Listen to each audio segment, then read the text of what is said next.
ഗസയിലുടനീളം വീണ്ടും ഇസ്രായേലിന്റെ ആക്രമണം. മധ്യ ഗസയിലെ നുസൈറാത്ത് അഭയാർത്ഥി ക്യാമ്പിന് നേരെയുണ്ടായ ആക്രമണത്തിൽ ഒരു ഫലസ്തീനി കൊല്ലപ്പെടുകയും നിരവധി പേർക്ക് പരിക്കേൽക്കുകയും ചെയ്തു. ഗസയിൽ വരാൻ പോകുന്ന അന്താരാഷ്ട്ര സേനയിൽ ഖത്തറിലെ സൈനികരുമുണ്ടാകുമെന്ന് US പ്രസിഡന്റ് ഡൊണാൾഡ് ട്രംപ് പറഞ്ഞു. ബന്ദികളുടെ 13 മൃതദേഹങ്ങൾക്കായി ഹമാസ് തെരച്ചിൽ ഊർജിതമാക്കി. വെടിനിർത്തൽ അട്ടിമറിക്കാൻ ഇസ്രായേൽ നടത്തുന്നത് ആസൂത്രിത നീക്കങ്ങളെന്ന് ഫലസ്തീൻ കൂട്ടായ്മകൾ കുറ്റപ്പെടുത്തി. വെസ്റ്റ് ബാങ്കിലും അതിക്രമം തുടർന്ന് ഇസ്രായേൽ. MCA നാസർ വിവരങ്ങൾ നൽകാനായി ചേരുന്നുണ്ട്. നാസർ, ഈ വെടിനിർത്തൽ എന്ന് കേട്ടപ്പോൾ നമ്മളൊക്കെ വലിയ സന്തോഷത്തിലും പ്രതീക്ഷയിലും ഒക്കെ ആയിരുന്നു. പക്ഷേ ഓരോ ദിവസവും അവിടെ നിന്നുള്ള ആക്രമണ വാർത്തകൾ തന്നെയാണല്ലോ പുറത്തു വരുന്നത്. അവിടുത്തെ തീർച്ചയായിട്ടും വെടിനിർത്തൽ 3-ാം വാരത്തിലേക്ക് കടന്ന ഈ ഒരു ഘട്ടത്തിലും ഇന്ന് രാത്രിയിലും വ്യാപകമായിട്ടുള്ള ആക്രമണങ്ങൾ നടന്നതായിട്ടുള്ള റിപ്പോർട്ടുകളാണ് പുറത്തുവരുന്നത്. ഖാൻ യൂനിസിൽ, അതോടൊപ്പം തന്നെ മറ്റ് ദറൽ ബലാഹ് ഉൾപ്പെടെയുള്ള പ്രദേശങ്ങളിൽ റഫക്ക് നേരെയും ഒക്കെ ആക്രമണം നടക്കുന്നുണ്ട്. ഇതൊക്കെയും ഒരു പ്രതിരോധത്തിന്റെ ഭാഗമായിട്ട് നടത്തുന്ന ആക്രമണങ്ങളാണെന്നാണ് സൈന്യം അല്പം മുമ്പ് വിശദീകരിച്ചിരിക്കുന്നത്. പക്ഷേ ആ അർത്ഥത്തിലുള്ള ഒരു ആക്രമണവും ഹമാസിന്റെ ഭാഗത്തു നിന്നുണ്ടായതായിട്ട് ഔദ്യോഗികമായിട്ടുള്ള ഒരു റിപ്പോർട്ടുകളുമില്ല. തങ്ങൾ നിർണയിച്ചിരിക്കുന്ന യെല്ലോ ലൈനിന്റെ ഉള്ളിലേക്ക് കടന്നുകൊണ്ടാണ് ഇസ്രായേൽ സൈന്യം ഇന്ന് നുസൈറാത്ത് ക്യാമ്പിന് നേരെ വെടിയുതിർത്തതെന്നാണ് അവിടെ നിന്ന് ദൃക്സാക്ഷികൾ പോലും റിപ്പോർട്ട് ചെയ്യപ്പെടുന്നത്. അല്ലെങ്കിൽ അത്തരം വാർത്തകളാണ് പുറത്തു വന്നുകൊണ്ടിരിക്കുന്നത്. അതുകൊണ്ട് തന്നെ ഇസ്രായേലിനെ സംബന്ധിച്ചിടത്തോളം പേരിന് ഈ വെടിനിർത്തലുണ്ട്. അതേസമയം തങ്ങൾ നേരത്തെ നടത്തിക്കൊണ്ടിരിക്കുന്ന ഈ വംശഹത്യ അമേരിക്കയുടെ പിൻബലത്തോടു കൂടി തന്നെ തുടരുന്ന ഒരു കാഴ്ചകളാണ് ഈ പിന്നിട്ട ദിവസങ്ങളിലൊക്കെ നമ്മൾ കണ്ടുകൊണ്ടിരിക്കുന്നത്. ഏതാണ്ട് 100-ലധികം പേർ ഇതിനകം തന്നെ ഈ വെടിനിർത്തൽ കാലയളവിൽ മാത്രം കൊല്ലപ്പെട്ടിരിക്കുന്നു. അതോടൊപ്പം തന്നെ പരിക്കേറ്റവരുടെ എണ്ണവും വലിയ തോതിൽ തന്നെ വർദ്ധിച്ചതായിട്ടുള്ള റിപ്പോർട്ടുകളാണ് പുറത്തു വരുന്നത്. അതൊരു ഭാഗത്ത് നടക്കുമ്പോൾ തന്നെ ഈ ഗസയിലേക്കുള്ള റഫ അതിർത്തി തുറക്കാനോ, നേരത്തെ പറഞ്ഞതുപോലെ നിത്യം 600 ട്രക്കുകൾ എന്നത് നിത്യം 100 ട്രക്കുകൾ പോലും കടത്തിവിടാത്ത ഒരു സാഹചര്യവും തുടർന്നുകൊണ്ടിരിക്കുന്നു. ഇതൊക്കെ തുടരുന്ന ഒരു ഘട്ടത്തിൽ പോലും വെടിനിർത്തലിൽ പുരോഗതിയുണ്ട്. വെടിനിർത്തൽ ചില കാര്യങ്ങളിൽ ഹമാസ് നടത്തിയിരിക്കുന്ന നീക്കങ്ങളാണ് ഇസ്രായേലിനെ ഒരു ആക്രമണത്തിന് പ്രേരിപ്പിച്ചതെന്ന് പറഞ്ഞ് ഇസ്രായേലിനെ പൂർണ്ണമായിട്ട് ന്യായീകരിക്കുന്ന നടപടിയുമായിട്ടാണ് അമേരിക്കൻ പ്രസിഡന്റ് ട്രംപും അതോടൊപ്പം തന്നെ ഉദ്യോഗസ്ഥരും മുന്നോട്ട് പോകുന്നത്. ഇപ്പോൾ ഏറ്റവും അവസാനമായിട്ട് ഇന്നലെ ട്രംപ് വ്യക്തമാക്കിയിരിക്കുന്നത് സേനാ വിന്യാസം, വിദേശ സൈനിക സേനയുടെ വിന്യാസം ഉടൻ തന്നെ നടക്കും. അതിൽ ഖത്തർ ഉൾപ്പെടെയുള്ള രാജ്യങ്ങൾ പങ്കാളിത്തം വഹിക്കുമെന്ന് കൂടി ട്രംപ് വ്യക്തമാക്കിയിട്ടുണ്ട്. പക്ഷേ ഔദ്യോഗികമായിട്ട് ഖത്തറോ മറ്റേതെങ്കിലും ഗൾഫ് രാജ്യങ്ങളോ ഇതുമായി ബന്ധപ്പെട്ട ഒരു സ്ഥിരീകരണം ഇനിയും നടത്തിയിട്ടില്ല. എന്തായാലും വിദേശ സൈനിക സാന്നിധ്യം ഏത് അവസ്ഥയിലായിരിക്കും, എത്ര സൈനികർ അതിലുണ്ടാവും, അമേരിക്കൻ സൈന്യം അതിൽ പങ്കെടുക്കുമോ എന്നത് സംബന്ധിച്ച ചോദ്യങ്ങളായിരിക്കും ഇനി നിർണായകമായിട്ട് മാറാൻ പോകുന്നത്. ഇതിലൊരു അന്തിമ തീരുമാനം എന്നത്തേക്ക് വരും നാസർ? ഈ അന്താരാഷ്ട്ര സേനയിൽ ആരൊക്കെ ആയിരിക്കും ഉണ്ടാവുക? അതൊക്കെ സംബന്ധിച്ചുള്ള ഒരു തീരുമാനത്തിലേക്ക് എത്തേണ്ടതുണ്ടല്ലോ. അതിലും നിലവിൽ ചർച്ചകൾ പുരോഗമിക്കുകയാണോ? അവിടുത്തെ ചർച്ചകൾ പല തലങ്ങളിൽ നടന്നുകൊണ്ടിരിക്കുന്നുണ്ട്. ഇതിൽ ഹമാസ് തങ്ങളുടെ നിലപാട് നേരത്തെ തന്നെ മധ്യസ്ഥ രാജ്യങ്ങളെ അറിയിച്ചതാണ്. വിദേശ സൈന്യത്തിന്റെ ഒരു സാന്നിധ്യം ഗസയിൽ അനുവദിക്കുകയില്ല എന്നാണ് ഹമാസിന്റെയും അതോടൊപ്പം തന്നെ ഇസ്ലാമിക് ജിഹാദ് ഉൾപ്പെടെയുള്ള പോരാളി സംഘടനകളുടെയും പ്രഖ്യാപിത നിലപാട്. അതേസമയം മധ്യസ്ഥ രാജ്യങ്ങൾ, അറബ് മുസ്ലിം രാജ്യങ്ങളുടെ ഭാഗത്തു നിന്നൊരു സമ്മർദ്ദം വരികയാണെങ്കിൽ തീർച്ചയായിട്ടും ഈ പലസ്തീൻ കൂട്ടായ്മകൾക്ക്, പോരാളി സംഘടനകൾക്ക് വിട്ടുവീഴ്ചകൾ ചെയ്യേണ്ടി വരും. പക്ഷെ അത് എത്ര സ്വഭാവത്തിലായിരിക്കും, അതിൽ അമേരിക്കയുടെ സൈനിക സാന്നിധ്യം അല്ലെങ്കിൽ യൂറോപ്യൻ സൈനിക സാന്നിധ്യത്തെ ഒരു നിലക്കും തങ്ങൾ അംഗീകരിക്കുകയില്ല എന്ന് പല തവണയായിട്ട് ഹമാസ് നേതൃത്വം വ്യക്തമാക്കിയതാണ്. ഇപ്പോൾ കഴിഞ്ഞ ദിവസം കൈറോയിൽ സമാപിച്ച ചർച്ചയിലും പ്രധാനപ്പെട്ട ഒരു അജണ്ടയും ഇത് തന്നെയായിരുന്നു. പക്ഷേ ഈ ഗസ മാത്രമല്ല, ഫലസ്തീൻ സ്വതന്ത്ര രാഷ്ട്ര രൂപവൽക്കരണം വരുന്ന ഒരു സാഹചര്യത്തിൽ അതിൻ്റേതായിട്ടുള്ള ഒരു സൈനിക സംവിധാനം വരും. അത്തരമൊരു ഘട്ടത്തിൽ മാത്രം ആ സംവിധാനത്തിന് തങ്ങൾ ആയുധങ്ങൾ കൈമാറാം എന്ന് ഹമാസ് അറിയിച്ചിട്ടുണ്ട്. ഇനി ഉള്ള ട്രംപ് ഈ നീക്കവുമായിട്ട് വളരെ പെട്ടെന്ന് തന്നെ ഒരു സേനാ വിന്യാസം നടത്തുമെന്ന് പ്രഖ്യാപിച്ച സാഹചര്യത്തിൽ മധ്യസ്ഥ രാജ്യങ്ങൾ ഇപ്പോൾ ഏതർത്ഥത്തിലായിരിക്കും ഹമാസിനെ ഇത് അംഗീകരിക്കാൻ പോകുന്നത്, അല്ലെങ്കിൽ അവരുമായുള്ള ചർച്ചകൾ ഏത് ദിശയിലായിരിക്കും മുന്നോട്ട് പോകുക എന്നതും വളരെ പ്രധാനമാണ്. അത് ഒരുപക്ഷെ അതിന് വീണ്ടും ഒരു സമ്മർദ്ദം രൂപപ്പെടുത്തുക എന്ന ലക്ഷ്യത്തോടു കൂടി ആയിരിക്കണം ഇപ്പോൾ വ്യാപകമായിട്ടുള്ള ഒരു ആക്രമണത്തിലേക്ക് വീണ്ടും ഇസ്രായേൽ പിന്നെ തുനിഞ്ഞിറങ്ങിയിരിക്കുന്നത്. അതിന് അമേരിക്കയുടെ ഭാഗത്തു നിന്നുള്ള ഒരു ഗ്രീൻ സിഗ്നൽ ഇസ്രായേലിന് ലഭിച്ചു എന്നുകൂടി നാം അമേരിക്കയുടെ പ്രതികരണത്തിൽ നിന്ന് മനസ്സിലാക്കേണ്ടതുണ്ട്. അമൃത, ഈ ബന്ദികളുടെ മൃതദേഹങ്ങൾ കൈമാറുന്നത് സംബന്ധിച്ച് എന്താണ് ഒരു തീരുമാനത്തിലേക്ക് എത്തിയിരിക്കുന്നത് നാസർ? നമുക്കറിയാം ഹമാസ് ഇനിയും മൃതദേഹങ്ങൾ നൽകാൻ ബാക്കിയുണ്ടല്ലോ. അമൃത 13 മൃതദേഹങ്ങൾ കൂടിയാണ് ഇനി കൈമാറാനുള്ളത്. നേരത്തെ ജീവനോടെയുള്ള 20 ബന്ദികളെ ആദ്യ ദിവസം തന്നെ വെടിനിർത്തലിന്റെ തുടക്കത്തിൽ തന്നെ കൈമാറി. അതിനുശേഷമാണ് 28 മൃതദേഹങ്ങളിൽ ബാക്കി മൃതദേഹങ്ങളും കൈമാറി. ഇനി 13 മൃതദേഹങ്ങൾക്കായുള്ള വ്യാപകമായിട്ടുള്ള തെരച്ചിലാണ് ഇപ്പോൾ ഗസ സിറ്റിയിലും അതോടൊപ്പം തന്നെ വടക്കൻ ഗസയുടെ പ്രാന്തപ്രദേശങ്ങളിലൊക്കെ ഈ രാത്രിയിലും തുടർന്നുകൊണ്ടിരിക്കുന്നതെന്ന റിപ്പോർട്ടുകൾ പുറത്തു വരുന്നുണ്ട്. കാരണം ആ പ്രദേശം ഒന്നാകെ തന്നെ ഇസ്രായേൽ സേന അവിടെ പൂർണ്ണമായിട്ടും നശിപ്പിച്ച ഒരു സാഹചര്യമുണ്ട്. പല കെട്ടിടങ്ങളുടെയും അടിയിലായിട്ട് ഈ മൃതദേഹങ്ങൾ ഉണ്ടാകുമെന്ന ഒരു നിഗമനത്തിലാണ് ഇപ്പോൾ ഹമാസും അതോടൊപ്പം തന്നെ പോരാളി സംഘടനകളും എത്തിച്ചേർന്നിരിക്കുന്നത്. ഇപ്പോൾ തുർക്കിയുടെയൊക്കെ സഹായം ലഭ്യമാവുകയായിരുന്നെങ്കിൽ എത്രയും പെട്ടെന്ന് ഈ അവശിഷ്ടങ്ങൾ നീക്കം ചെയ്ത മൃതദേഹങ്ങൾ കണ്ടെടുക്കാൻ സാധിക്കുമായിരുന്നുവെന്ന് ഹമാസ് നേതൃത്വം മധ്യസ്ഥ രാജ്യങ്ങളെ അറിയിച്ചിട്ടുണ്ട്. അതുകൊണ്ട് തങ്ങൾക്ക് ആ അർത്ഥത്തിലുള്ള ഒരു സൗകര്യവും സഹായവും ലഭ്യമാവുകയാണെങ്കിൽ വളരെ പെട്ടെന്ന് തന്നെ ഈ 13 മൃതദേഹങ്ങളും കണ്ടെത്തി കൈമാറാൻ മറ്റൊന്നും തടസ്സമില്ല എന്നാണ് ഇപ്പോൾ മധ്യസ്ഥ രാജ്യങ്ങളെ അറിയിച്ചിരിക്കുന്നത്. കാരണം ഇന്നലെ ട്രംപ് ഒരു ഭീഷണിയുടെ സ്വരത്തിലാണ് സംസാരിച്ചത്. 13 ബന്ദികളുടെയും മൃതദേഹങ്ങൾ എത്രയും പെട്ടെന്ന് കൈമാറണം, അടുത്ത 48 മണിക്കൂർ താൻ തന്നെ നേരിട്ട് കാര്യം നിരീക്ഷിക്കും, അത് 48 മണിക്കൂറിന് ശേഷം ഏത് അർത്ഥത്തിലായിരിക്കും ട്രംപിന്റെ പ്രതികരണം, നടപടി വരിക എന്ന കാര്യം വ്യക്തമല്ല. അതുമാത്രമല്ല ഹമാസ് അത് കൈമാറുന്നില്ല എങ്കിൽ ഈ പൊതുവായിട്ട് വിന്യസിക്കുന്ന ഈ വിദേശ സേന ഹമാസുമായിട്ട് അക്കാര്യത്തിൽ കണക്ക് ചോദിക്കും എന്ന അർത്ഥത്തിലുള്ള ഒരു മുന്നറിയിപ്പ് കൂടി ട്രംപ് നൽകിയിട്ടുണ്ട്. അപ്പോൾ എത്രയും പെട്ടെന്ന് ഈ ബന്ദികളുടെ മൃതദേഹങ്ങൾ കൂടി അവശേഷിച്ച 13 മൃതദേഹങ്ങൾ കൂടി കൈമാറാനുള്ള തിരക്കിട്ട നീക്കങ്ങൾ, അതിനുള്ള പരിശോധനാ നടപടികളാണ് ഇപ്പോൾ ഹമാസിന്റെ നേതൃത്വത്തിൽ നടന്നു വരുന്നത്. വൈകാതെ തന്നെ അത് പൂർത്തീകരിക്കാൻ സാധിക്കുമെന്നാണ് മധ്യസ്ഥ രാജ്യങ്ങൾ അമേരിക്കയെ അറിയിച്ചിരിക്കുന്നതും. അമൃത. ശരി, MC നാസറാണ് വിശദമായ വിവരങ്ങൾ പങ്കുവച്ചത്. തിരികെ വാർത്തകളിലേക്ക്. US പ്രസിഡന്റ് ഡൊണാൾഡ് ട്രംപുമായി ഖത്തർ അമീർ കൂടിക്കാഴ്ച നടത്തിയിട്ടുണ്ട്. എന്തൊക്കെ വിഷയങ്ങളിലായിരുന്നു ഇരുവരും സംസാരിച്ചത് എന്നൊക്കെയായിരുന്നു പരിശോധിച്ചുകൊണ്ടിരുന്നത്. മുഹമ്മദ് അബ്ബാസും അഫ്താബ് റഹ്മാനും തുടരുന്നുണ്ട് വിവരങ്ങൾ നൽകാനായി. അബ്ബാസ്, ഇതിപ്പോൾ എന്തായിരുന്നു ഈ കൂടിക്കാഴ്ചയുടെ പ്രധാനപ്പെട്ട ലക്ഷ്യമെന്ന് പറയുന്നത്? പശ്ചിമേഷ്യൻ വിഷയങ്ങൾ തന്നെയാണോ ചർച്ചയായത്?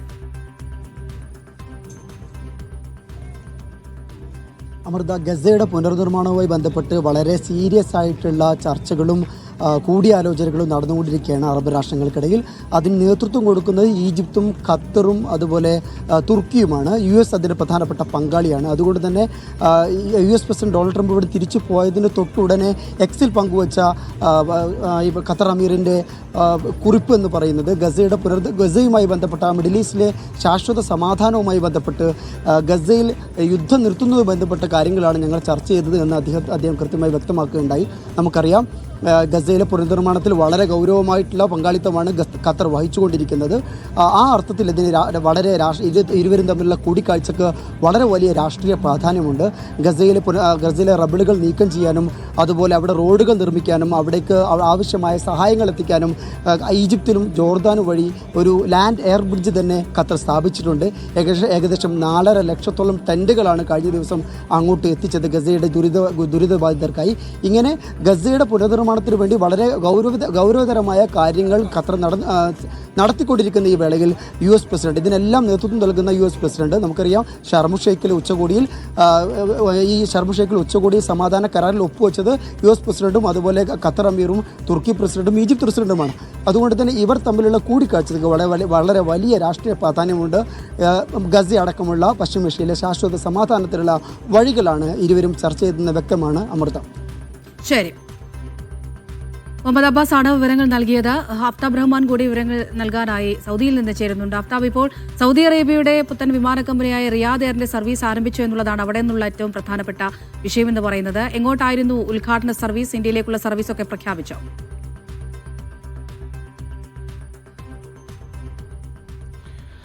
സൗദി അറേബ്യയുടെ ഏറ്റവും പ്രീമിയം സേവനങ്ങൾ നൽകാൻ പോകുന്ന വിമാന കമ്പനിയായ റിയാദ് എയറിന്റെ ആദ്യ സർവീസിനാണ് ഇന്നിപ്പോൾ ആരംഭം കുറിച്ചിരിക്കുന്നത്. അതിന്റെ ഉദ്ഘാടന സർവീസ് ഇന്ന് പുലർച്ചെ 3 മണിയോടുകൂടി റിയാദിൽ നിന്നും ആരംഭിച്ചു. ഏതാണ്ട് 7 മണിക്കൂർ പിന്നിട്ട് ലണ്ടനിലേക്കായിരുന്നു ആദ്യത്തെ സർവീസ്.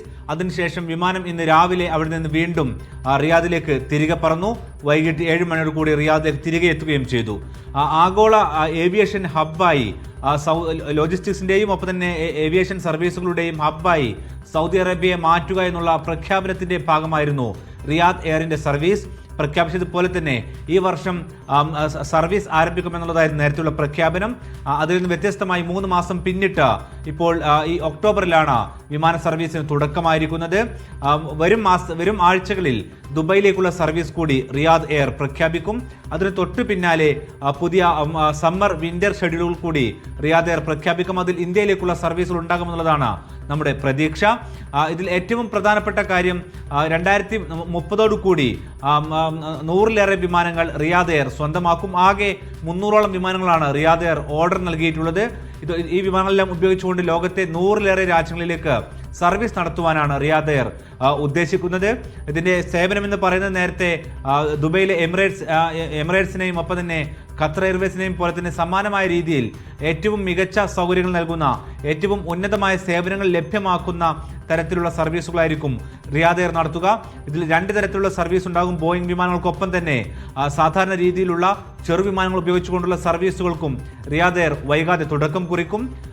നിലവിലുള്ള സൗദിയുടെ ഏറ്റവും പ്രധാനപ്പെട്ട വിമാന കമ്പനി എന്ന് പറയുന്നത് സൗദി എയർലൈൻസ് ആണ്.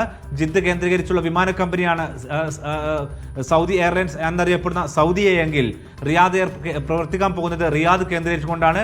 ഏതായിരുന്നാലും ആദ്യ സർവീസിന് തുടക്കമായിരിക്കുന്നു. ഇനി അറിയേണ്ടത് ഇന്ത്യയിലേക്കുള്ള ഷെഡ്യൂളുകളാണ്. മറ്റന്നാൾ ചൊവ്വാഴ്ച സൗദി അറേബ്യയിലെ ഏറ്റവും premiums business കോൺഫറൻസായ future investment initiative നടക്കാൻ പോവുകയാണ്. അവിടെ വെച്ച് റിയാദ് എയർ അവരുടെ സർവീസുമായി ബന്ധപ്പെട്ട കൂടുതൽ പ്രഖ്യാപനങ്ങൾ നടത്തുമെന്നാണ് നമ്മൾ അറിയുന്നത്. ശരി, അഫ്താബ് റഹ്മാനാണ് വിവരങ്ങൾ നൽകിയത്. ഭാവി തലമുറയുടെ സുരക്ഷയ്ക്കായി എല്ലാത്തരം കൂട്ടനശീകരണ ആയുധങ്ങളുടെയും നിരോധനം ആവശ്യമാണെന്ന് ഖത്തർ. ഇതുമായി ബന്ധപ്പെട്ട അന്താരാഷ്ട്ര നിയമങ്ങൾ പാലിക്കാൻ രാഷ്ട്രങ്ങൾ തയ്യാറാകണമെന്നും രാജ്യം ആവശ്യപ്പെട്ടു. യുഎന്നിലാണ് ഖത്തർ നിലപാട് അറിയിച്ചത്. യുഎസിൽ ഖത്തർ എംബസിയുടെ പുതിയ കെട്ടിടം വാഷിംഗ്ടൺ ഡിസിയിൽ ambassador Sheikh Mishal bin Hamad Al Thani ഉദ്ഘാടനം ചെയ്തു. യുഎസ് അറബ് നയതന്ത്ര ഉദ്യോഗസ്ഥരും രാഷ്ട്രീയ നേതാക്കളും ചടങ്ങിൽ പങ്കെടുത്തു. ഖത്തറും അമേരിക്കയും തമ്മിലുള്ള ശക്തമായ ബന്ധത്തിന്റെ തുടർച്ചയാണ് പുതിയ കെട്ടിടമെന്ന് അംബാസഡർ പറഞ്ഞു. സൗദിയിലെ ഇന്ത്യക്കാർക്ക് ഇ പാസ്പോർട്ടുകളുടെ വിതരണം തുടങ്ങി. ജിദ്ദ കോൺസൽ ജനറൽ ഡിജിറ്റൽ പാസ്പോർട്ടുകളുടെ ലോഞ്ചിംഗ് നിർവഹിച്ചു. പുതുതായി അപേക്ഷിക്കുന്നവർക്കാണ് ഇനി മുതൽ ഇ പാസ്പോർട്ടുകൾ ലഭ്യമാവുക. ചിപ്പ് ഘടിപ്പിച്ച പാസ്പോർട്ടുകളാണ് ഇനി മുതൽ സൗദിയിലെ ഇന്ത്യൻ പ്രവാസികൾക്ക് ലഭിക്കുക. ജിദ്ദയിലെ വിതരണ ഉദ്ഘാടനം Jeddah Indian consul general Fahad Ahmad Khan Suri നിർവഹിച്ചു. സ്ത്രീകളും കുട്ടികളും ഉൾപ്പെടെ 8 പേർക്കാണ് ആദ്യ വിതരണം നടത്തിയത്. പാസ്പോർട്ട് ഹോൾഡറുടെ ഫോട്ടോ ഉൾപ്പെടെ മുഴുവൻ വിവരങ്ങളും ചിപ്പിൽ ഉൾപ്പെടുത്തിയിട്ടുണ്ട്. 36 പേജുകളുള്ള ഡിജിറ്റൽ പാസ്പോർട്ടുകൾ പുതുതായി അപേക്ഷിക്കുന്നവർക്കാണ് ലഭിക്കുക. നിലവിൽ കാലാവധിയുള്ളവർ തീയതി തീരും വരെ ഈ പാസ്പോർട്ടിനായി കാത്തിരിക്കണം. പുതിയ പാസ്പോർട്ടുകൾ 10 വർഷത്തെ കാലാവധിയിലാണ് ലഭിക്കുക. അപേക്ഷാ ഫീയിൽ മാറ്റങ്ങളില്ല. സൗദിയിൽ പാസ്പോർട്ട് പ്രിന്റുള്ള ജിദ്ദയിലും റിയാദിലും ഇന്ത്യക്കാർക്ക് ഇ പാസ്പോർട്ട് സേവനം ലഭ്യമായിട്ടുണ്ട്. 150-ലധികം രാജ്യങ്ങളിൽ ഈ പാസ്പോർട്ടുകൾ നിലവിലുണ്ട്. ഔദ്യോഗിക പാസ്പോർട്ട് സേവാ വെബ്സൈറ്റിൽ ഡിജിറ്റൽ പാസ്പോർട്ടുകൾക്കുള്ള അപേക്ഷ സ്വീകരിച്ചു തുടങ്ങി. ലോകത്തിലെ വിവിധ എയർപോർട്ടുകളിൽ യാത്ര ചെയ്യുന്നവരുടെ ഇ ഗേറ്റ് സംവിധാനം സുഗമമാക്കുന്നതിന് ഡിജിറ്റൽ പാസ്പോർട്ട് സഹായകരമാകും. Media 1 Jeddah. കുവൈത്തിൽ മയക്കുമരുന്ന് വിപണനം ചെയ്യുന്നവർക്കെതിരെ കടുത്ത നിയമം. പ്രതികൾക്ക് വധശിക്ഷ ഉൾപ്പെടെയുള്ള കഠിന ശിക്ഷകൾ നൽകുന്ന നിയമം ഉടൻ കൊണ്ടുവരുമെന്ന് ആഭ്യന്തരമന്ത്രി അറിയിച്ചു. രാജ്യത്തേക്കുള്ള മയക്കുമരുന്ന് കടത്ത് 90% വരെ കുറഞ്ഞതായും മന്ത്രി വ്യക്തമാക്കി. കുവൈത്തിലേക്കുള്ള മയക്കുമരുന്ന് കടത്ത് കഴിഞ്ഞ വർഷത്തെ അപേക്ഷിച്ച് 90% വരെ കുറഞ്ഞതായി ഉപപ്രധാനമന്ത്രിയും ആഭ്യന്തരമന്ത്രിയുമായ ഷെയ്ഖ് ഫഹദ് അൽ യൂസുഫ് അസബ അറിയിച്ചു. കുവൈത്ത് ഫൈനാൻസ് ഹൌസിന്റെ ധനസഹായത്തോടെ നവീകരിച്ച അഡിക്ഷൻ ട്രീറ്റ്മെന്റ് സെന്ററിലെ 10ാം വാർഡ് ഉദ്ഘാടനം ചെയ്യാനെത്തിയ മന്ത്രി മാധ്യമ പ്രവർത്തകരോട് സംസാരിക്കുകയായിരുന്നു. മയക്കുമരുന്ന് വ്യാപാരികൾ, കടത്ത്, ഉപയോഗം എന്നിവയ്ക്കെതിരെ ആഭ്യന്തര മന്ത്രാലയം ശക്തമായ നടപടികളാണ് സ്വീകരിച്ചു വരുന്നതെന്നും അദ്ദേഹം വ്യക്തമാക്കി. മയക്കുമരുന്ന് കേസുകളിൽ പ്രതികൾക്ക് വധശിക്ഷ ഉൾപ്പെടെയുള്ള കഠിന ശിക്ഷകൾ നൽകുന്ന പുതിയ നിയമം ഉടൻ കൊണ്ടുവരുമെന്നും ഇതിലൂടെ സാമൂഹികവും പൊതുസുരക്ഷയും ഗണ്യമായി വർദ്ധിക്കുമെന്നും ഷെയ്ഖ് ഫഹദ് കൂട്ടിച്ചേർത്തു. മയക്കുമരുന്ന് കടത്തും വ്യാപാരവും തടയുന്നതിൽ നിർണായക പങ്കുവഹിച്ച ജനറൽ ഡിപ്പാർട്ട്മെന്റ് ഫോർ ഡ്രഗ് കൺട്രോളിന് മന്ത്രി നന്ദി അറിയിച്ചു. മയക്കുമരുന്ന് നിയന്ത്രണ രംഗത്തെ മികച്ച പ്രവർത്തനങ്ങൾക്ക് അറബ് ആഭ്യന്തരമന്ത്രിമാരുടെ കൌൺസിൽ കുവൈത്ത് ആഭ്യന്തര മന്ത്രാലയത്തിന് 2 പുരസ്കാരങ്ങൾ ലഭിച്ചിരുന്നു. ട്യൂണീഷ്യയിലെ കൌൺസിൽ ആസ്ഥാനത്ത് നടന്ന ചടങ്ങിലാണ് പുരസ്കാരങ്ങൾ കൈമാറിയത്. മയക്കുമരുന്നിനെതിരെ പോരാടുന്നതിലും ഇരകളെ പുനരധിവസിപ്പിക്കുന്നതിലും കുവൈത്ത് കൈവരിച്ച നേട്ടങ്ങളെ അദ്ദേഹം പ്രത്യേകം ചൂണ്ടിക്കാട്ടി. ലഹരിമരുന്ന് ദുരുപയോഗത്തിനെതിരെ ബോധവൽക്കരണത്തിലും പുനരധിവാസ പ്രവർത്തനങ്ങളിലും മാതാപിതാക്കളും അധ്യാപകരും പൊതുജനങ്ങളും നൽകിയ പിന്തുണക്കും മന്ത്രി നന്ദി അറിയിച്ചു. മയക്കുമരുന്നിനെതിരായ പോരാട്ടത്തിൽ സർക്കാർ, പൊതുമേഖല, സ്വകാര്യ മേഖല എന്നിവയുടെ ഏകോപിതമായ സഹകരണമാണ് വിജയത്തിന് അടിസ്ഥാനമെന്നും ഷെയ്ഖ് ഫഹദ് അഭിപ്രായപ്പെട്ടു. സലേംകോട്ടയിൽ മീഡിയ 1, കുവൈറ്റ് സിറ്റി. ടാക്സി ഡ്രൈവർമാരുടെ നിയമലംഘനങ്ങൾക്കുള്ള ശിക്ഷ കടുപ്പിച്ച് സൗദി അറേബ്യ. നാടുകടത്തലടക്കം കടുത്ത ശിക്ഷകളായിരിക്കും നേരിടേണ്ടി വരിക. ട്രാൻസ്പോർട്ട് ജനറൽ അതോറിറ്റിയുടേതാണ് മുന്നറിയിപ്പ്. ടാക്സി മേഖലയിലെ നിയമലംഘനങ്ങൾക്കാണ് ശിക്ഷ കടുപ്പിച്ചിരിക്കുന്നത്. ലംഘനങ്ങൾക്ക് 50 റിയാൽ മുതൽ 1600 റിയാൽ വരെ പിഴ ചുമത്തും. ഒരേ ലംഘനം ആവർത്തിക്കുന്നവർ പിഴ 5 ഇരട്ടി നൽകേണ്ടി വരും. വാഹനം കണ്ടുകെട്ടൽ, ലൈസൻസ് 5 മാസത്തേക്ക് സസ്പെൻഡ് ചെയ്യൽ, സൗദികളല്ലാത്തവരെ നാടുകടത്തൽ എന്നീ ശിക്ഷാ നടപടികളും സ്വീകരിക്കും. ലംഘനങ്ങളെ ഗുരുതര ലംഘനങ്ങൾ, ഗുരുതരമല്ലാത്തവ എന്ന രീതിയിൽ 2ആയി തരംതിരിച്ചായിരിക്കും ശിക്ഷ വിധിക്കുക. യാത്രക്കാരുടെ അവകാശങ്ങൾ സംരക്ഷിക്കുക, സുരക്ഷിത യാത്രയൊരുക്കുക, മേഖലയെ വികസിപ്പിക്കുക തുടങ്ങിയവയുടെ ഭാഗമായാണ് നടപടി. Vishal Cherpulassery, media 1, Riyadh. സൗദിയിൽ യാത്ര ചെയ്യാനായി പൊതുബസ്സുകൾ ഉപയോഗിക്കുന്നവരുടെ എണ്ണത്തിൽ വർധന. യാത്രക്കാരുടെ എണ്ണത്തിൽ റിയാദാണ് മുന്നിലുള്ളത്. ട്രാൻസ്പോർട്ട് ജനറൽ അതോറിറ്റിയുടേതാണ് കണക്കുകൾ. ഈ വർഷം 3ാം പാദത്തിലെ കണക്കുകളാണ് പുറത്തുവന്നത്. സൗദിയിലുടനീളം പബ്ലിക് ബസ്സുകൾ ഉപയോഗിക്കുന്നവരുടെ എണ്ണം വർദ്ധിച്ചതായാണ് കണക്കുകൾ. 3 മാസങ്ങൾക്കിടെ 2.46 കോടി യാത്രക്കാരാണ് സൗദിയുടെ വിവിധയിടങ്ങളിൽ നിന്ന് സേവനം ഉപയോഗിച്ചത്. റിയാദിലാണ് ഏറ്റവും കൂടുതൽ യാത്രക്കാർ. 1.86 കോടിയിലേറെ പേരാണ് റിയാദിൽ മാത്രം ബസ് സേവനം ഉപയോഗിച്ചത്. തൊട്ടുപിറകിൽ മക്കയും കിഴക്കൻ പ്രവിശ്യയുമാണ്. അസീർ, മദീന, തബൂക്ക്, ജീസാൻ, അൽ കസീം എന്നിവിടങ്ങളിലും യാത്രക്കാർ വർദ്ധിച്ചു. ട്രാൻസ്പോർട്ട് ജനറൽ അതോറിറ്റിയാണ് കണക്കുകൾ പുറത്തുവിട്ടത്. Vishal Cherpulassery, media 1, Riyadh. ഇറാനിൽ നിന്നുള്ള കുപ്പിവെള്ള ഇറക്കുമതി നിരോധിച്ച് ഒമാൻ. ഇറാനിൽ നിന്ന് വന്ന കുപ്പിവെള്ളത്തിൽ നിന്ന് വിഷബാധയേറ്റ് 2 പേർ മരിച്ച പശ്ചാത്തലത്തിലാണ് നടപടി. ജലവിഭവ മന്ത്രാലയമാണ് പുതിയ മന്ത്രിതല പ്രമേയം പുറത്തിറക്കിയത്. ഈ മാസം ആദ്യത്തിലായിരുന്നു ഇറാനിൽ നിന്ന് ഇറക്കുമതി ചെയ്ത കുപ്പിവെള്ളത്തിൽ നിന്ന് വിഷബാധയേറ്റ് ഒമാനിൽ 2 പേർ മരിച്ചത്. ഈ സംഭവത്തിന്റെ പശ്ചാത്തലത്തിലാണ് ഇറാനിൽ നിന്നുള്ള കുപ്പിവെള്ള ഇറക്കുമതിക്ക് ഒമാനിൽ നിരോധനം ഏർപ്പെടുത്തിയത്. കൃഷി, ഫിഷറീസ്, ജലവിഭവ മന്ത്രാലയമാണ് പുതിയ മന്ത്രിതല പ്രമേയം പുറത്തിറക്കിയത്.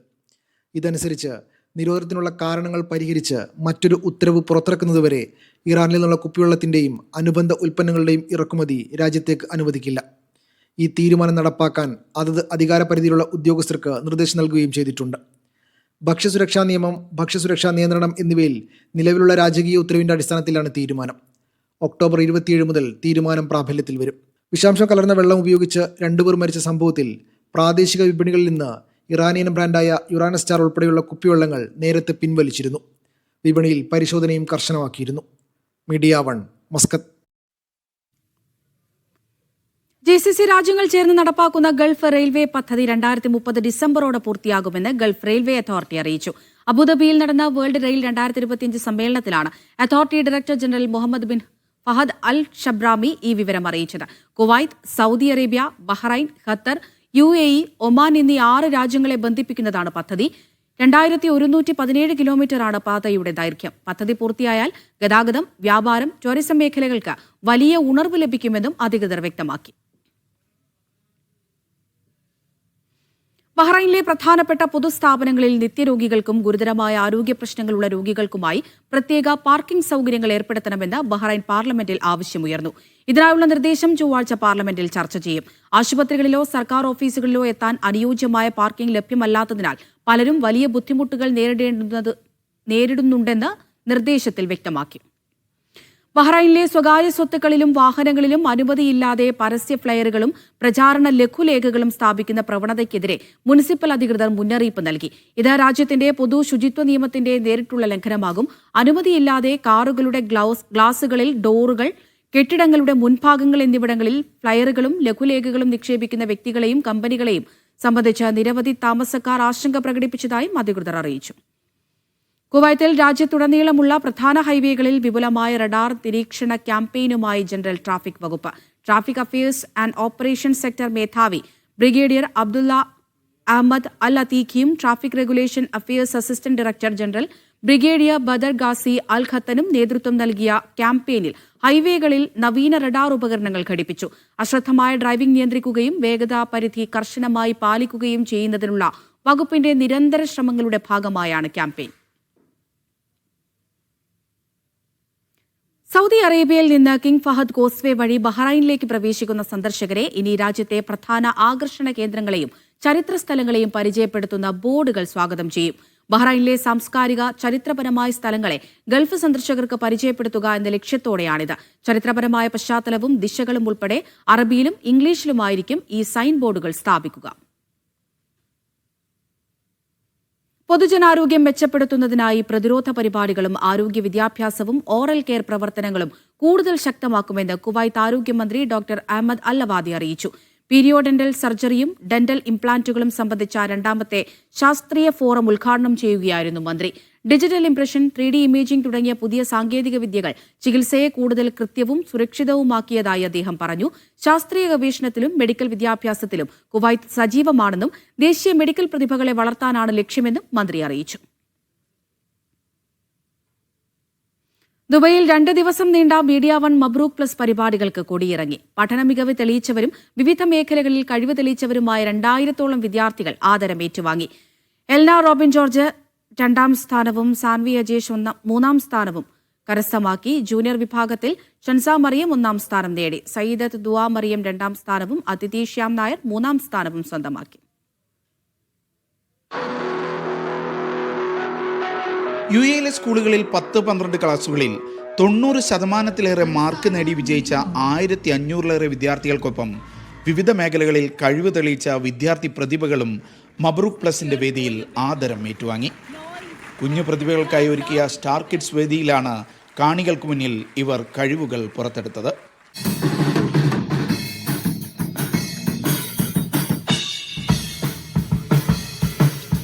സ്റ്റാർ കിഡ്സിൽ അണിനിരുന്ന പ്രതിഭകൾക്ക് media one CEO Mushtaq Ahmed പുരസ്കാരം കൈമാറി.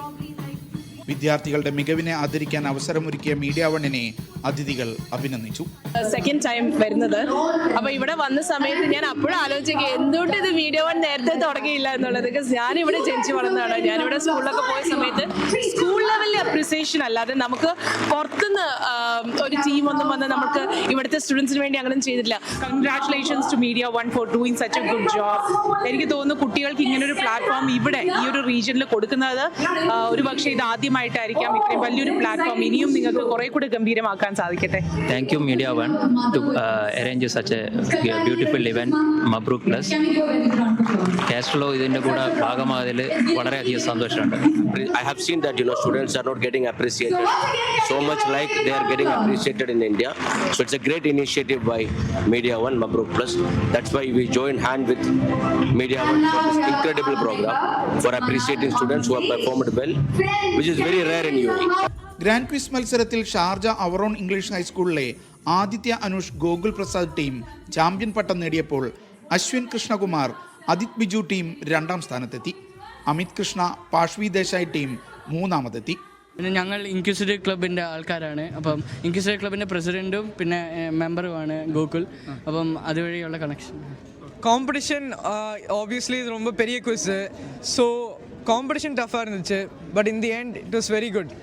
கொஷின்ஸ் நல்லா எடுத்திருந்தாங்க, நல்லா ரீசர்ச் பண்ணி எடுத்திருக்காங்க. ரொம்ப இன்ஃபர்மேட்டிவாக இருந்துச்சு. ஸோ ஃபர்ஸ்ட் டைம்லேருந்து வந்தால் கூட அட்டெம்ப்ட் பண்ணுற மாதிரி தான் இருந்துச்சு. കൊച്ചു കലാകാരന്മാർ മാറ്റുരച്ച ലിറ്റിൽ പെക്കാസോ സീനിയർ വിഭാഗത്തിൽ താനിഷ് ഷിലീബ് 1ാം സ്ഥാനം നേടി. എൽന റോബിൻ ജോർജ് 2ാം സ്ഥാനവും സാൻവി അജേഷ് 3ാം സ്ഥാനവും കരസ്ഥമാക്കി. ജൂനിയർ വിഭാഗത്തിൽ ഷൻസ മറിയം 1ാം സ്ഥാനം നേടി. സയ്യിദത്ത് ദുആ മറിയം 2ാം സ്ഥാനവും അതിഥി ശ്യാം നായർ 3ാം സ്ഥാനവും നേടി. ആരതി രാജരത്നം നയിച്ച അധ്യാപക സംഗമത്തിൽ വിവിധ സ്കൂളുകളിലെ 500-ലേറെ അധ്യാപകർ പങ്കെടുത്തു. ഹിറ്റ് FM അവതാരകരായ ഡോണ, മായ, സാമൂഹ്യ പ്രവർത്തകൻ പുത്തൂർ റഹ്മാൻ, സാമ്പത്തിക വിദഗ്ധൻ KV ഷംസുദ്ദീൻ തുടങ്ങിയവർ വിദ്യാർത്ഥികൾക്ക് മെഡലും സർട്ടിഫിക്കറ്റുകളും വിതരണം ചെയ്തു. Media one, Dubai. Indian community ഫെസ്റ്റിന്റെ ഭാഗമായി സംഘടിപ്പിച്ച മസ്കത്ത് സയൻസ് ഫെസ്റ്റ് ശ്രദ്ധേയമായി. 3 ദിവസങ്ങളിലായി മേള കേരള സാംസ്കാരിക വകുപ്പ് മന്ത്രി സജി ചെറിയാനാണ് ഉദ്ഘാടനം ചെയ്തത്. ഒമാനിലെ ഇന്ത്യൻ ഇന്റർനാഷണൽ സ്കൂളുകളിലെ വിദ്യാർത്ഥികളിൽ നിന്ന് തെരഞ്ഞെടുത്ത 30 ശാസ്ത്ര പ്രൊജക്ടുകളാണ് പ്രദർശനത്തിലുണ്ടായിരുന്നത്. പ്രവാസ ലോകത്തെ കുട്ടികളിൽ ശാസ്ത്രബോധം വളർത്തുക എന്ന ലക്ഷ്യത്തോടെയാണ് Indian social club Oman Kerala wing Muscat science fest സംഘടിപ്പിച്ചത്. ഇന്ത്യൻ കമ്മ്യൂണിറ്റി ഫെസ്റ്റിവലിന്റെ ഭാഗമായി 3 ദിവസങ്ങളായി നടന്ന ഫെസ്റ്റ് സാംസ്കാരിക വകുപ്പ് മന്ത്രി സജി ചെറിയാനാണ് ഉദ്ഘാടനം ചെയ്തത്. കേരളത്തിലെ പ്രമുഖ ശാസ്ത്രജ്ഞനും ശാസ്ത്ര പ്രചാരകനുമായ രതീഷ് കൃഷ്ണ മുഖ്യാതിഥിയായിരുന്നു. ഒമാനിലെ ഇന്ത്യൻ ഇന്റർനാഷണൽ സ്കൂളിലെ വിദ്യാർത്ഥികളിൽ നിന്ന് ലഭിച്ച 360-ലധികം ശാസ്ത്ര പ്രൊജക്ടുകളിൽ നിന്ന് തിരഞ്ഞെടുക്കപ്പെട്ട 30 പ്രൊജക്ടുകളാണ് ഫെസ്റ്റിവലിൽ പ്രദർശിപ്പിച്ചത്. ശാസ്ത്ര പ്രദർശനം കാണാൻ നിരവധി പേരാണ് ഫെസ്റ്റിവൽ വേദിയിലെത്തിയത്. നിർമ്മിത ബുദ്ധി, ദൈനംദിന വ്യവഹാരങ്ങളിലെ ശാസ്ത്രം, നെറ്റ് സീറോ എന്നിങ്ങനെ 3 പ്രമേയങ്ങളാണ് ശാസ്ത്ര പ്രൊജക്ടുകൾക്കായി നൽകിയത്. 1ാം സ്ഥാനം നേടിയ ടീമിന് 1000 ഒമാൻ റിയാലായിരുന്നു സമ്മാനത്തുക. 750, 450 ഒമാൻ റിയാൽ വീതം സമ്മാനത്തുക യഥാക്രമം 2ഉം 3ഉം സ്ഥാനക്കാർക്ക് ലഭിച്ചു. കുട്ടികളിൽ ശാസ്ത്രബോധം വളർത്തുക എന്ന ലക്ഷ്യത്തോടെ 2014 മസ്കറ്റ് സയൻസ് ഫെസ്റ്റിന് തുടക്കമാവുന്നത്. Media 1, Muscat. വിപുലമായ കേരളപ്പിറവി ദിനാഘോഷം പ്രഖ്യാപിച്ച് ഖത്തറിലെ ഇന്ത്യൻ എംബസിക്ക് കീഴിലുള്ള ഇന്ത്യൻ കൾച്ചറൽ സെന്റർ. കേരളത്തിന്റെ തനത് കലാരൂപങ്ങളും സാംസ്കാരിക പരിപാടികളും ആഘോഷത്തിന് മാറ്റുകൂട്ടും. കേരള രാഷ്ട്രീയ ചരിത്രത്തെക്കുറിച്ചുള്ള എക്സിബിഷനും മേളയിൽ ഒരുക്കുന്നുണ്ട്. ഇന്ത്യൻ കൾച്ചറൽ സെന്റർ അഥവാ ICCക്ക് കീഴിലുള്ള 52 മലയാളി സംഘടനകളുടെ സഹകരണത്തോടെ വിപുലമായ ആഘോഷ പരിപാടികളാണ് ആസൂത്രണം ചെയ്തിട്ടുള്ളത്. നവംബർ 1 വൈകുന്നേരം 7 മണി മുതൽ ICC അശോക ഹാളിലാണ് ആഘോഷം അരങ്ങേറുക. സാംസ്കാരിക പരിപാടികളും ഭക്ഷണമേളയും നടക്കും. ആഘോഷങ്ങളുടെ ഭാഗമായി Kerala theme reels making, quiz മത്സരങ്ങൾ പ്രഖ്യാപിച്ചിട്ടുണ്ട്. ഇതാദ്യമായിട്ടാണ് ICC ഇങ്ങനെ ഒരു പരിപാടി നടത്തുന്നത്, കേരളപ്പിറവി ദിനാഘോഷം നടത്തുന്നത്. നമുക്കറിയാം കേരളത്തിൽ ആ ദിവസം മുഴുവൻ ഒരു ഉത്സവമായിരിക്കും. അതിവിടെ എങ്ങനെ നമുക്ക് ഒന്ന് തിരിച്ചെടുക്കാമെന്നാണ് നമ്മൾ ആലോചിക്കുന്നത്. വ്യത്യസ്തങ്ങളായിട്ടുള്ള കേരളത്തനിമയുള്ള കലാപരിപാടികളാണ് നമ്മളിവിടെ തയ്യാറാക്കുന്നത്. കേരളവുമായി ബന്ധപ്പെട്ട് ഏറ്റവും നല്ല കലാപരിപാടികൾ ഇതിൻ്റെ ഭാഗമായിട്ട് നമ്മൾ ഒരുക്കിയിട്ടുണ്ട്. പിന്നെ മിഠായി തെരുവ് പോലുള്ള തെരുവുകൾ സംഘടിപ്പിക്കുന്നുണ്ട്. കേരള തനിമയുള്ള ഫുഡുകളുടെ എക്സിബിഷൻ ഉണ്ട്. അതൊക്കെ സാമ്പത്തികമായിട്ട് ലാഭമല്ല അതിൽ ഉദ്ദേശിക്കുന്നത്, ജനങ്ങൾക്ക് വെറുതെ കൊടുക്കാനായിട്ടാണ് പല ആളുകളും മുന്നോട്ട് വന്നിട്ടുള്ളത്. എന്തായാലും ഗംഭീരമാവും എന്നാണ് ഞങ്ങൾ വിശ്വാസം. ഗാനരചയിതാവും കവിയുമായ വയലാർ ശരത്ചന്ദ്ര വർമ്മ വിശിഷ്ടാതിഥിയായി പങ്കെടുക്കും. ഇടയ്ക്കാവാദകൻ ഡോക്ടർ തൃശൂർ കൃഷ്ണകുമാർ അവതരിപ്പിക്കുന്ന സോപ്പാന സംഗീതവും അരങ്ങേറും. വാർത്താ സമ്മേളനത്തിൽ ICC president AP Manikandan, general secretary Abraham Kandathil Joseph, PN Baburajan, Shantanu Deshpande തുടങ്ങിയവർ പങ്കെടുത്തു. Media 1, Doha. ഒമാനിലെ തൊഴിൽ തട്ടിപ്പുകളെക്കുറിച്ച് റൂവി മലയാളി അസോസിയേഷൻ നോർക്ക റൂട്ട്സിന് നൽകിയ പരാതിയിൽ നടപടി ആരംഭിച്ചതായി RMA ഭാരവാഹികൾ. നോർക്ക റൂട്ട്സ് പരാതി കേരള പോലീസിന്റെ NRI സെല്ലിലേക്ക് കൈമാറിയതായി അറിയിച്ചു. ഇതോടെ ഒമാനിൽ കുടുങ്ങിക്കിടക്കുന്ന നിരവധി മലയാളി തൊഴിലാളികളുടെ ദുരിതങ്ങൾക്ക് നിയമപരമായ ഇടപെടലിലേക്ക് വഴിതുറക്കുമെന്നാണ് പ്രതീക്ഷ എന്നും RMA ഭാരവാഹികൾ പറഞ്ഞു. പ്രവാസ മലയാളി സമൂഹത്തെ ചൂഷണത്തിൽ നിന്ന് രക്ഷിക്കാനും തട്ടിപ്പിനിരയായവർക്ക് നിയമപരവും മാനുഷികവുമായ സംരക്ഷണം ലഭ്യമാക്കാനുമുള്ള പോരാട്ടം തുടരുമെന്നും ഭാരവാഹികൾ പ്രസ്താവനയിൽ വ്യക്തമാക്കി. ദമാം കൊല്ലം പ്രീമിയർ ലീഗും കൊല്ലം പൈതൃകവും സംയുക്തമായി സംഘടിപ്പിച്ച സംഗീത നിശ സമാപിച്ചു. പരിപാടിയിൽ ചലച്ചിത്ര പിന്നണി ഗായിക അഭയ ഹിരൺമയി മുഖ്യാതിഥിയായി. കൊല്ലം പ്രീമിയർ ലീഗ് മത്സരങ്ങളുടെ ട്രോഫി ലോഞ്ചിങ്ങും ജേഴ്സി പ്രകാശനവും നടന്നു.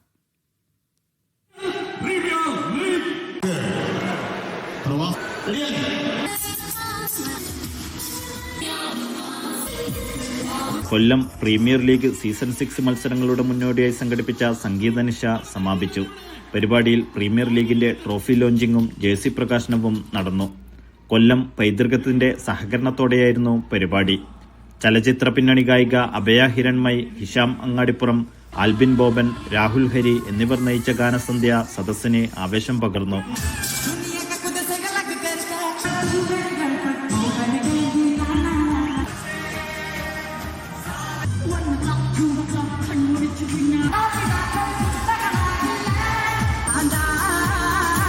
പരിപാടിയിൽ ജീവകാരുണ്യ രംഗത്തെ പ്രവർത്തനങ്ങൾ മുൻനിർത്തി കൊല്ലം പത്തനാപുരം ഗാന്ധിഭവൻ പ്രവർത്തകൻ വെളിയിൽ നസീറിനെ ആദരിച്ചു. പ്രവാസത്തിലെ ക്രിക്കറ്റ് സംഘാടനത്തിന് നേതൃത്വം നൽകിയ കൂട്ടായ്മ പ്രവർത്തകരെയും ചടങ്ങിൽ ആദരിച്ചു. കൂട്ടായ്മ നടത്തിവരുന്ന ജീവകാരുണ്യ പ്രവർത്തനങ്ങൾക്ക് തുക കണ്ടെത്തുന്നതിന്റെ ഭാഗമായാണ് പരിപാടി സംഘടിപ്പിച്ചത്.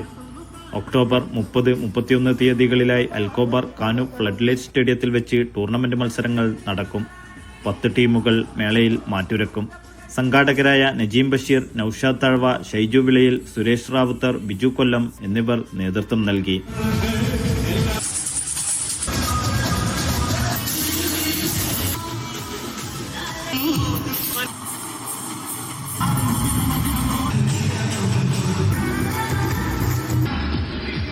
Media 1, Dammam. ദമാം നവയുഗം സാംസ്കാരിക വേദി മെഗാ മ്യൂസിക്കൽ ഷോ സംഘടിപ്പിക്കുന്നു. റിഥം 2025 ട്യൂൺസ് ഓഫ് ഇന്ത്യ എന്ന പേരിൽ സംഘടിപ്പിക്കുന്ന പരിപാടിയിൽ ചലച്ചിത്ര പിന്നണി ഗായിക KS ചിത്ര മുഖ്യാതിഥിയാകും. നവയുഗം സാംസ്കാരിക വേദി സംഘടിപ്പിക്കുന്ന റിഥം 2025 ട്യൂൺസ് ഓഫ് ഇന്ത്യ എന്ന പരിപാടിയുടെ ലോഞ്ചിംഗ് സംഘടിപ്പിച്ചു. നവയുഗം ഭാരവാഹികളായ MA വഹീദ്, ഷാജി മദിലകം, സാജൻ കണിയാപുരം, ശരണ്യ ശിവകുമാർ, പ്രായോജകരായ റോയ്സൺ, റോബിൻ എന്നിവർ ചേർന്ന് പരിപാടിയുടെ ഔദ്യോഗിക പ്രഖ്യാപനം നിർവഹിച്ചു. പരിപാടിയിലേക്കുള്ള ടിക്കറ്റുകളുടെ വിതരണ ഉദ്ഘാടനവും സംഘടിപ്പിച്ചു. പ്രദീപ് കുട്ടിയം, മോഹൻദാസ്, ബിജു കല്ലുമല, ആലിക്കുട്ടി ഒളവട്ടൂർ എന്നിവർ സംബന്ധിച്ചു. പ്രവിശ്യയിലെ കലാകാരന്മാർ അവതരിപ്പിച്ച വിവിധ കലാപരിപാടികളും അരങ്ങേറി.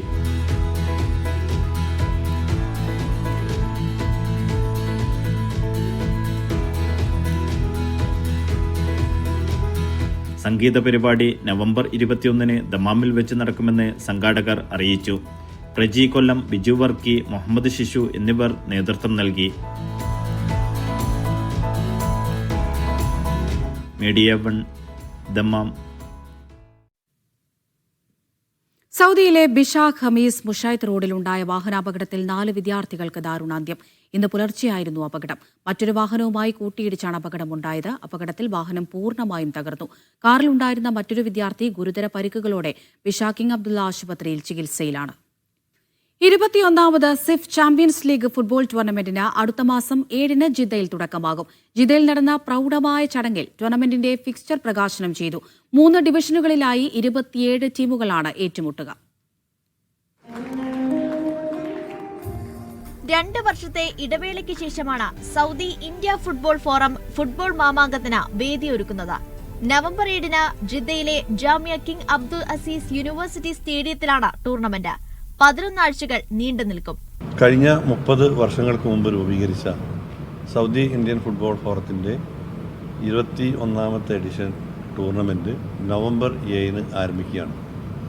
നവംബർ 7 ആരംഭിച്ച് ജനുവരി 19-ാം തീയതി അവസാനിക്കുന്ന രൂപത്തിലാണ് ഈ പ്രാവശ്യത്തെ ടൂർണമെന്റ് നമ്മൾ ഷെഡ്യൂൾ ചെയ്തിട്ടുള്ളത്. ഈ ടൂർണമെന്റിൽ മൊത്തം 27 ക്ലബ്ബുകളാണ് പങ്കെടുക്കുന്നത്. ജിദ്ദയിൽ നടന്ന ചടങ്ങിൽ മത്സരങ്ങളുടെ ഫിക്ചർ പ്രകാശനം ചെയ്തു. ട്രോഫി ലോഞ്ച് അബ്ദുൽ നാഫി കുപ്പനത്ത നിർവഹിച്ചു. കാണികളുടെ സൗകര്യാർത്ഥവും സിഫിന്റെ അതിന്റെ ഉയർച്ചയും കാണിക്കുന്ന കോലത്തിൽ ഈ 30ാം വാർഷികം വളരെ ഗംഭീരമായി നടത്തണം എന്നുള്ളതാണ് സിഫിന്റെ ഈ ബോഡിയുടെ തീരുമാനം. വിവിധ സംസ്ഥാനങ്ങളിൽ നിന്നുള്ള ദേശീയ അന്തർദേശീയ കളിക്കാർ വിവിധ ടീമുകളിലായി ബൂട്ടണിയും. JNH group managing director BP Muhammad Ali ചടങ്ങ് ഉദ്ഘാടനം ചെയ്തു. വിവിധ കലാപരിപാടികളും ചടങ്ങിന്റെ ഭാഗമായി ഉണ്ടായിരുന്നു. സിഫ് ഭാരവാഹികളും ക്ലബ്ബ് മെമ്പർമാരും പങ്കെടുത്ത ചടങ്ങിൽ കലാകായിക, സാംസ്കാരിക, രാഷ്ട്രീയ, സാമൂഹിക മേഖലകളിലെ നിരവധി പേർ സംബന്ധിച്ചു. Media 1 Jeddah.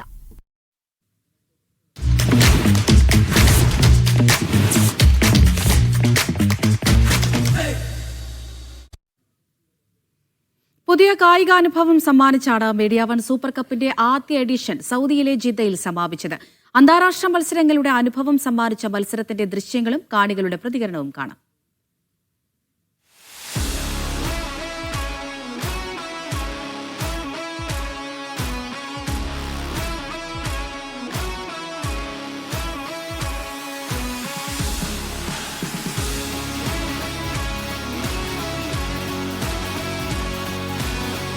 കളി വളരെ മനോഹരമായ കളിയാണ്. ഇതൊരു നാട്ടിലൊരു ഉത്സവ പ്രതീതിയാണ് ഇവിടെ സൃഷ്ടിച്ചിരിക്കുന്നത്. മീഡിയ 1-ന് ഞങ്ങളുടെ പ്രത്യേക അഭിനന്ദനങ്ങൾ അർപ്പിക്കുകയാണ്. മീഡിയ 1-ൻ്റെ ഈ ഫുട്ബോൾ മാമാങ്കം വളരെ ആവേശകരമായി ജിദ്ദ ഏറ്റെടുത്തിരിക്കുകയാണ്. വളരെ ആവേശകരമായിട്ടുള്ളൊരു പരിപാടിയായിരുന്നത്. ജിദ്ദയിലെ ജനങ്ങൾക്ക് എല്ലാവർക്കും ഒരു ഉത്സവ പ്രതീതി സമ്മാനിച്ചിരിക്കുകയാണ് മീഡിയ 1. ഭയങ്കര ആവേശമാണ്. നാട്ടിലെ കേരളത്തിൽ നമ്മുടെ മലപ്പുറം ജില്ലയിലുള്ള ആവേശത്തിൻ്റെ ഉള്ള ആവേശമാണ് ഇപ്പോൾ എല്ലാവരും കാണികളെല്ലാവരും വന്നുകൊണ്ടിരിക്കുന്നത്. അത്രയും ആവേശമാണ് ഇപ്പോൾ കണ്ടുകൊണ്ടിരിക്കുന്നത്.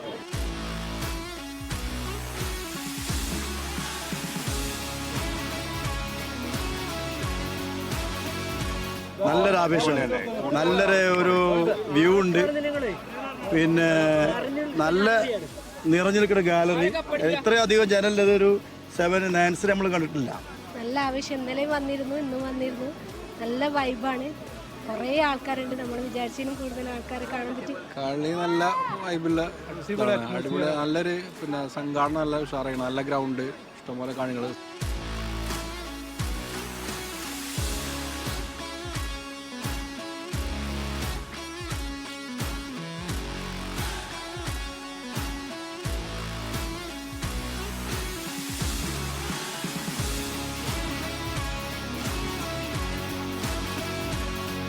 വളരെ നല്ലൊരു അനുഭവമാണ്.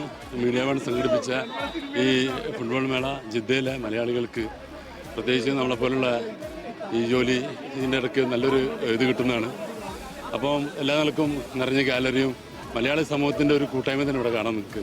വളരെയധികം സന്തോഷമുണ്ട് മീഡിയ വൺ ഇങ്ങനെ ഒരു കളി ഇവിടെ ജിദ്ദയിൽ സംഘടിപ്പിച്ചത്. പ്രത്യേകിച്ച് ഒളിമ്പിക് വില്ലേജിൽ നമ്മളൊക്കെ ഇവിടെ അടുത്ത് താമസിക്കുന്നുണ്ടെങ്കിലും ആദ്യമായിട്ടാണ് ഇതിൻ്റെ അകത്തേക്ക് നമുക്ക് കടക്കാനുള്ളൊരു എൻട്രി കിട്ടുന്നത്. അതുപോലെ തന്നെ മീഡിയ വണ്ണിൻ്റെ എല്ലാ പരിപാടികൾക്കും നേരത്തെ റിയാദിൽ വെച്ച് നടത്തുന്ന പരിപാടികൾ എല്ലാം ഒന്നിനൊന്നിനും വെച്ചാണ്. വളരെയധികം താങ്ക്സ് ഉണ്ട് മീഡിയ വൺ. മീഡിയ വൺ നല്ല ചൊറുക്കള സൗകര്യമൊക്കെ പെടുത്തി, നമ്മളെ ഇരിക്കാൻ സൗകര്യമൊക്കെ പെടുത്തി, നല്ല വില്ലേജ് സ്റ്റേഡിയം മാറിക്കത്തുള്ള വ്യൂ ഇട്ടുണ്ട്, അടിപൊളി.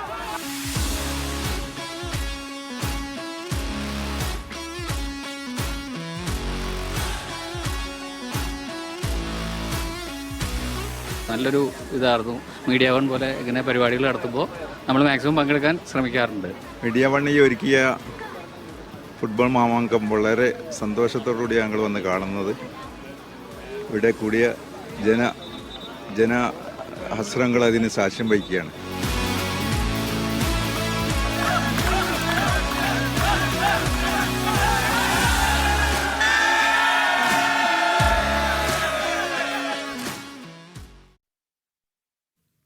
സൗദിയിലെ പ്രവാസികൾക്ക് കുറഞ്ഞ ചെലവിൽ ചികിത്സ ലഭ്യമാക്കാൻ ഇസ്മ മെഡിക്കൽ സെന്റർ ഉദ്ഘാടനം ചെയ്തു. അൽ ഖലീജ് മെട്രോ സ്റ്റേഷന് സമീപം തുറന്ന ആശുപത്രി പാണക്കാട് സാദിഖ് അലി ശിഹാബ് തങ്ങൾ ഉദ്ഘാടനം ചെയ്തു. വിവിധ വിഭാഗങ്ങളിലായി മലയാളി ഡോക്ടർമാരുടെ സേവനവും പ്രവാസികൾക്ക് ലഭ്യമാകും. റിയാദിലെ അൽ ഖലീജ് മെട്രോ സ്റ്റേഷനോട് ചേർന്നാണ് ഇസ്മ മെഡിക്കൽ സെന്റർ. വിവിധ മേഖലകളിലെ ക്ഷണിതാക്കളുടെ സാന്നിധ്യത്തിൽ പാണക്കാട് സാദിഖ് അലി ശിഹാബ് തങ്ങൾ ആശുപത്രി ജനങ്ങൾക്ക് സമർപ്പിച്ചു.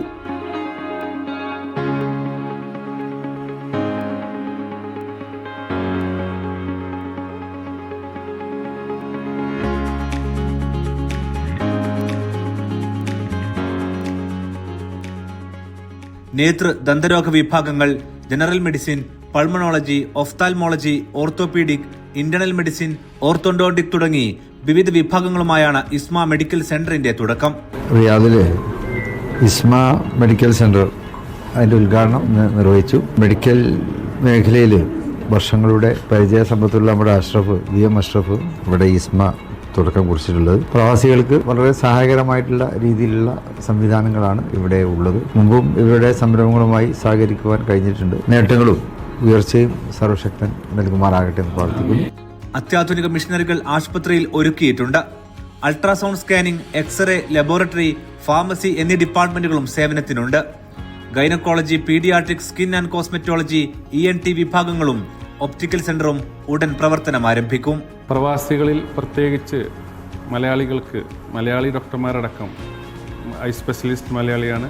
അതുപോലെ ജനറൽ മെഡിസിൻ, ഡെന്റൽ, ഇനി വെരി സൂൺ അടുത്ത് തന്നെ ENT, അതുപോലെ ഗൈനക്കോളജി, പീഡിയാട്രിക് മുതലുള്ള എല്ലാ ഡിപ്പാർട്ട്മെൻറ്റിലും മലയാളി ഡോക്ടർമാരുടെ സേവനം ഞങ്ങൾ ഒരുക്കാൻ പോവുകയാണ്.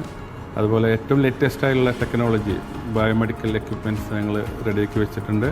വളരെ മികച്ച ചികിത്സ മിതമായ നിരക്കിൽ ഞങ്ങൾ നിങ്ങൾക്കായിട്ട് ഒരുക്കിയിട്ടുണ്ട്. ഇവിടെ ഇഖാമ മെഡിക്കൽ, ഡ്രൈവിംഗ് ലൈസൻസ് മെഡിക്കൽ, ബലദിയ മെഡിക്കൽ എന്നിവയും കുറഞ്ഞ നിരക്കിൽ ലഭ്യമാക്കും. വിശാലമായ പാർക്കിംഗ് സൗകര്യവും ഒരുക്കിയിട്ടുണ്ട്. ചടങ്ങിൽ യൂത്ത് ലീഗ് സംസ്ഥാന general secretary PK Firoz, KMCC നേതാവ് കുഞ്ഞിമോൻ കാക്കിയ, സൗദി വ്യവസായ പ്രമുഖൻ doctor Abdul Karim Al Motheri, Isma medical centre business development manager Faid, Jafar എന്നിവരും വിവിധ സംഘടനാ നേതാക്കളും ബിസിനസ് പ്രമുഖരും സംബന്ധിച്ചു. Media one, Riyadh. മറ്റ് ഗൾഫ് വാർത്തകൾ ചുരുക്കത്തിൽ. കുവൈറ്റ് നാവികസേന തിങ്കൾ ചൊവ്വ ദിവസങ്ങളിൽ മറൈൻ ഷൂട്ടിംഗ് റേഞ്ചിൽ ലൈവ് ഫയർ അഭ്യാസങ്ങൾ നടത്തും. റാസൽ ജുലൈവയിൽ നിന്ന് ഖറൂ ദ്വീപ് വരെയും അൽ മറാഡിം ദ്വീപ് വരെയും വ്യാപിക്കുന്ന ഷൂട്ടിംഗ് റേഞ്ചിലാണ് അഭ്യാസങ്ങൾ. കുവൈത്തിലെ ഹവല്ലി ഗവർണറേറ്റിലെ പോലീസ് പരിശോധനയിൽ നിരവധി പേർ അറസ്റ്റിൽ. ഗതാഗത നിയമലംഘനത്തിന് 15 വാഹനങ്ങൾ പിടിച്ചെടുത്തു. മദ്യവും മയക്കുമരുന്നും കൈവശം വെച്ച 7 പേർ പിടിയിൽ. ഖത്തറിലെ കോർണിഷ് സ്ട്രീറ്റിൽ നവീകരണ പ്രവർത്തനങ്ങളുടെ 4ാം ഘട്ടം പൂർത്തിയായി. നാഷണൽ തിയേറ്റർ ഇന്റർചേഞ്ച് മുതൽ അൽ മർഖിയ ഇന്റർചേഞ്ച് വരെയാണ് 4ാം ഘട്ട നവീകരണം. ഖത്തറിലെ ആദ്യ സ്വകാര്യ റേഡിയോ സ്റ്റേഷനായ റേഡിയോ മലയാളം 98.6 FM 8ാം വാർഷികാഘോഷ പരിപാടികൾക്ക് തുടക്കം. ദോഹ ഹോളിഡേ ഇൻ ഹോട്ടലിൽ Indian embassy deputy chief of mission Sandeep Kumar ഉദ്ഘാടനം ചെയ്തു. ഉസ്ബെക്കിസ്ഥാൻ അംബാസഡറും പങ്കെടുത്തു. Government engineering college Thrissur alumni association Qatar chapter Onam ആഘോഷിച്ചു. വസന്തോത്സവത്തിൽ 250ഓളം പേർ പങ്കെടുത്തു. മാവേലിയും പൂക്കളവും പഞ്ചാരിമേളവും ഓണസദ്യയും ആഘോഷത്തിന് മാറ്റുകൂട്ടി. OICC ഇൻകാസ് ഖത്തർ യൂത്ത് വിംഗിന്റെ നേതൃത്വത്തിൽ യൂത്ത് ഓണം ഓണാഘോഷം. KPCC secretary advocate Shaji Kodankandath ഉദ്ഘാടനം ചെയ്തു. ബഹുസ്വരത, നീതി, സമാധാനം എന്ന പ്രമേയത്തിൽ സൗദി ഇന്ത്യൻ ഇസ്ലാഹി സെന്റർ സംഘടിപ്പിക്കുന്ന ക്യാമ്പയിന്റെ ഉദ്ഘാടനം ജിദ്ദയിൽ നടന്നു. വ്യത്യസ്ത സ്വരങ്ങളെ ഉൾക്കൊള്ളുന്ന സമൂഹത്തിൽ മാത്രമേ നീതിയും സമാധാനവും നിലനിൽക്കൂ എന്ന് സംഗമം അഭിപ്രായപ്പെട്ടു.